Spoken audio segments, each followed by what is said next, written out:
Assalamualaikum warahmatullahi wabarakatuh. Bagaimana kabarnya semuanya? Semoga kalian semua sehat selalu dan dalam lindungan Allah Subhanahu wa taala. Nah, hari ini kita akan belajar tentang PPKN di tematik 6D.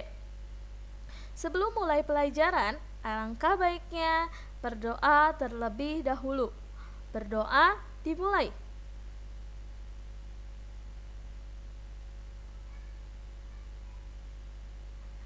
Amin. Dah. Lanjut ya. Yang pertama yaitu mengidentifikasi keragaman ekonomi. Nah, ini ada sebuah contoh. Misalnya ada pabrik tempe. Nah, sebelumnya keragaman ekonomi itu apa? Keragaman ekonomi adalah aset perekonomian bangsa yang perlu kita lestarikan untuk memenuhi kebutuhannya. Sebagai contoh, terdapat buruh pabrik tempe yang melakukan kegiatan produksi. Nah, ini ada pabrik tempe, artinya dia memproduksi tempe. Kemudian, tempe tersebut akan didistribusikan oleh pedagang tempe. Nah, setelah itu konsumen siap menikmati tempe tersebut. Ini contoh dari keragaman ekonomi. Nah, ada banyak keragaman dalam kehidupan sehari-hari. Salah satunya adalah keragaman ekonomi. Di Indonesia terdapat beragam jenis pekerjaan atau profesi dalam berbagai keragaman bentuk bentang alam, daratan, lautan, dataran tinggi, atau dataran rendah yang ada. Berikut contoh keragaman ekonomi.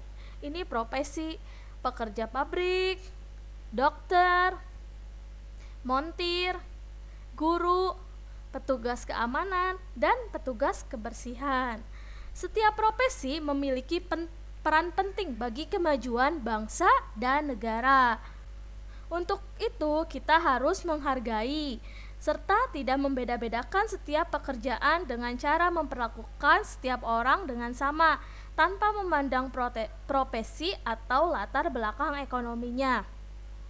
Nah, dengan melakukan sikap tersebut, persatuan, kesatuan, dan semangat kebersamaan dapat terjalin dengan kokoh. Selain itu, kesejahteraan bangsa dapat terwujud karena setiap profesi merasa dihargai dan berperan penting untuk kemajuan bangsa. Oke, lanjut ya. Nah, sikap yang tepat dalam menghadapi keragaman kegiatan ekonomi. Globalisasi juga mempengaruhi keragaman ekonomi dalam kehidupan sehari-hari. Dalam suatu wilayah bisa terdapat kegiatan ekonomi yang beragam. Keragaman juga dapat ditemukan di dalam kelas.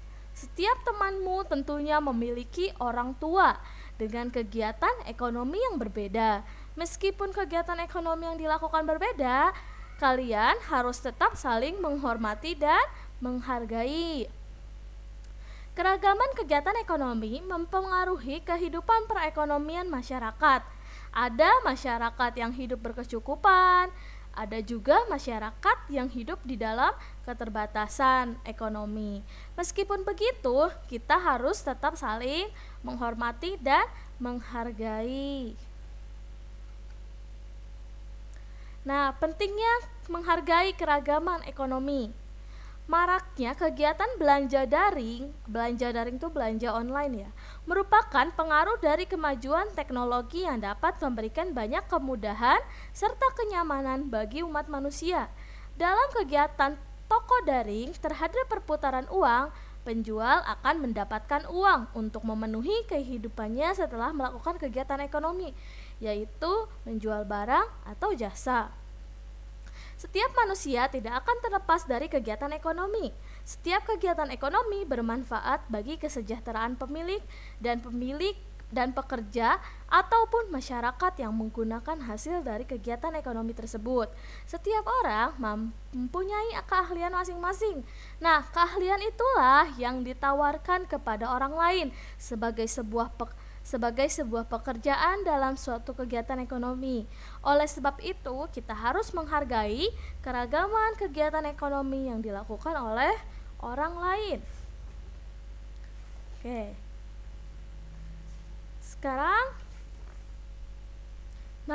hubungan potensi diri dengan kegiatan ekonomi. Salah satu manfaat globalisasi di bidang ekonomi adalah adanya kemudahan dalam kegiatan ekspor dan impor. Kegiatan ekspor dapat mengenalkan suatu produk negara di dunia internasional. Nah, contohnya ini, kerajinan bambu karya pengrajin Indonesia menjadi komoditas industri yang makin digemari oleh masyarakat dunia. Pengaruh globalisasi di dunia terus menumbuhkan inovasi di berbagai bidang dan mempermudah pekerjaan manusia. Salah satu manfaat globalisasi di bidang ekonomi yang paling menonjol adalah semakin terbukanya pasar internasional. Oke, kita lanjut. Nah, wujud rasa bangga terhadap barang buatan dalam negeri. Ini tuh logo salah satu kampanye tahun 2012, yaitu bangga terhadap buatan dalam negeri. Oke, kita lanjut.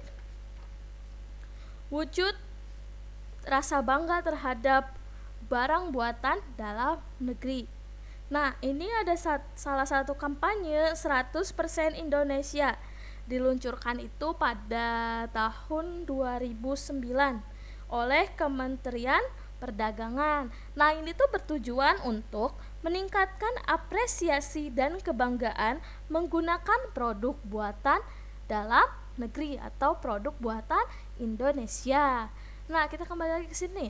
Salah satu contoh pengaruh masuknya budaya asing akibat globalisasi dalam kehidupan sehari-hari, yakni banyak masyarakat yang meniru dan berperilaku seperti orang asing dan memilih produk dari merek luar negeri.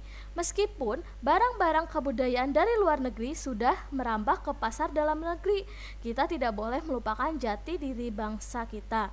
Sikap yang dapat dilakukan adalah tetap mencintai produk dalam negeri, mencintai budaya sendiri, serta ikut melestarikan keunikan negara kita.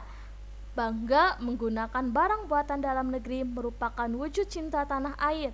Saat ini, batik merupakan barang buatan dalam negeri yang terkenal hingga mancanegara. Nah, contoh barang Indonesia yang terkenal hingga mancanegara adalah batik. Kemarin, tanggal 2 Oktober 2020, kita memperingati Hari Batik. Hampir setiap orang di Indonesia mempunyai batik ya. Jadi kita harus bangga terhadap batik. Batik itu asli buatan Indonesia. Oke? Nah, ini ada tugasnya. Kerjakan ayo berlatih buku tematik 6D halaman 77. Hanya nomor 3 saja, A, B, C, D. Jawabannya disalin ke buku tulis. Oke? Sampai di sini dulu pertemuan kita hari ini. Tetap semangat, tetap ikhlas, dan tetap jaga kesehatan ya. Semoga video ini bermanfaat dan menambah wawasan kalian. Wassalamualaikum warahmatullahi wabarakatuh.